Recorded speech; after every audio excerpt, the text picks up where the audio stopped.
Here's what I can tell you about President Trump. He's heartbroken as to what's going on in our country and the world at large. He thinks he can fix it, and he told me he has unfinished business. So I will be shocked if he doesn't run for president in 2024. This is the party of Donald Trump. If you think otherwise, you're in for a rude awakening. Unfinished business like revenge. The Republican Party still can't shake the former guy. Here to talk about it, MSNBC contributor Michael Steele, former Maryland Congresswoman and MSNBC political analyst Donna Edwards, and Pulitzer Prize-winning columnist Connie Schultz. Connie is also the New York Times bestselling author of The Daughters of Eerietown.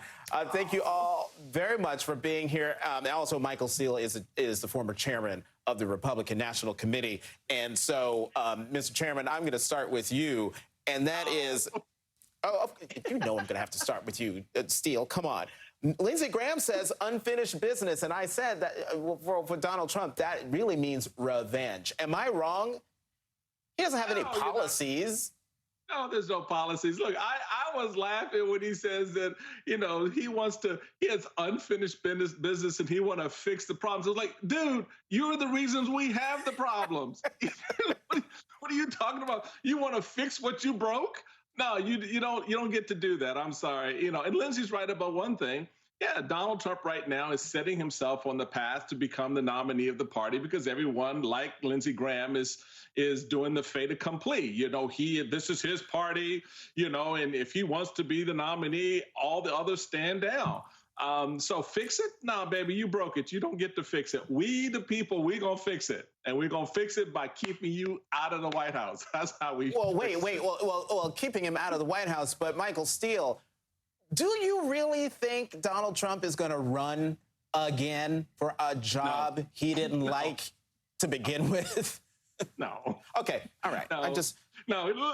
Lindsay, in typical Lindsay fashion, is just blowing a whole lot of Southern smoke. No, it's not. It's not. I don't think he does. He doesn't want to work. The job requires work. He realized he could not do the command and control where he could get the government to do whatever the hell he wanted it to do, from his Justice Department to his State Department. He realized that he couldn't control it the way he wanted to. It requires too much work. So, but he'll be a pain in everyone's behind on the way. Donna Edwards, let me get you to react to something else Senator Graham had to say on Sunday Morning Futures. This is what he had to say on voting restrictions. We can't talk about policy because he's failed on the policy front, so he's trying to make all of us racist as Republicans. I've known Joe Biden for 25 years. I've never seen this Joe Biden. This is demagoguery. It's offensive to me in every state trying to shore up their voting laws. I mean, Donna, I've never seen this Lindsey Graham. Your reaction? That was my thought as well, that Joe Biden has never seen this Lindsey Graham, who continues to try to prop up a Republican Party that really, you know, if you look at these state laws across the states, introduced more than 300 bills introduced in 48 states, that the reality is that the Republican Party is perpetrating the lie, the big lie, and then is doing that by trying to suppress Black and brown voters. And that is really clear, which is why Lindsey Graham doesn't really have anything to defend in the Republican Party, and he has every reason to fear that Democrats are going to fix that. You know, Connie, I want to switch gears and switch senators. Another favorite, Senator Ted Cruz on Sunday Morning Futures. Same show, this time about... Okay, just listen. Big tech was behaving as the partisan enforcers to try to skew an election, and they did in fact skew an election, and they're continuing now to censor information if it disagrees with the official government line. I gotta say, it's the same thing you see happening in a communist country like China, in a communist country like Cuba, where if there are facts that are contrary to the government orthodoxy, the dictatorship prevents you from sharing the facts. Big tech is doing the same damn thing here in the United States. I mean, he hit every buzzword, every emotional whatever. Kind of your reaction. What's he talking about? What's he talking So about? he's a buzz, all right. I think that both he and Lindsey Graham are making clear that this is indeed still the party of Donald Trump, which is really good news, first of all, for Democrats who are running. In our state in Ohio, they are in the Republican primary for the Senate race here. They are out-Trumping one another, trying to be as racist as possible in many of their comments, trying to be worshipful towards Trump.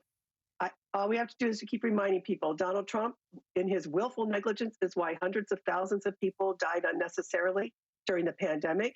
Donald Trump is why racism, they're broadly broadcasting it in supermarkets and parking lots, not just in their politicians who seem to be so afraid of alienating Donald Trump. Good. Get the word out. This is the Republican Party now. This is not the Republican Party I knew even 20 years ago, and I've never been a fan, but I was certainly willing to know some who were willing to stand up to their president when he was wrong. This is insanity, but it's worse than that. It's racism, it's misogyny, it's, again, willful neglect that led to hundreds of thousands of deaths that didn't have to happen. That's the party they want to hitch themselves to. Go for it. We got about 2 minutes left, but I want to give each of you an opportunity to talk about what we saw last week when it comes to voting rights.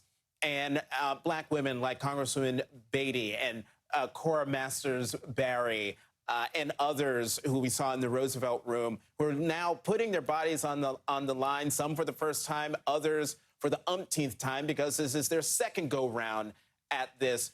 Connie, I'll start with you and then go backwards. Your thoughts on where we are now? Well, look, this is what women do, right? You said it. They put their bodies on the line to protect others. And I just keep thinking about what happened to those insurrectionists on January 6th and how they got to walk out and go home compared to what happened to these people, mostly women, who are protesting on behalf of everyone who should have the right to vote. Donna Edwards? Yeah, my thought is that I think the president's speech last week was a really important marker. But as Congresswoman Beatty has noted, we need more than speech, we need action. And I think continuing this kind of public pressure is going to be really important to moving voting rights forward in the United States Senate. And for Democrats, it is both a moral and a political imperative. And Chairman Michael Steele, who I assume is still a member of the Republican Party. I am only because it pisses them off. Only because it pisses them off. The reality of it is, if it's going to get done, it will be women who will do it. And I think that is now more and more evident, as we saw in 2018, as we saw in 2020, and as we will see in 2022 and going forward. If it's going to get done, it'll be women who will do it. It's going to be women who will get it done, and it's going to be black women in particular who are going to lead the charge. Michael Steele, Donna Edwards, Connie Schultz, thank you all very much for coming back to the Sunday Show. Up next,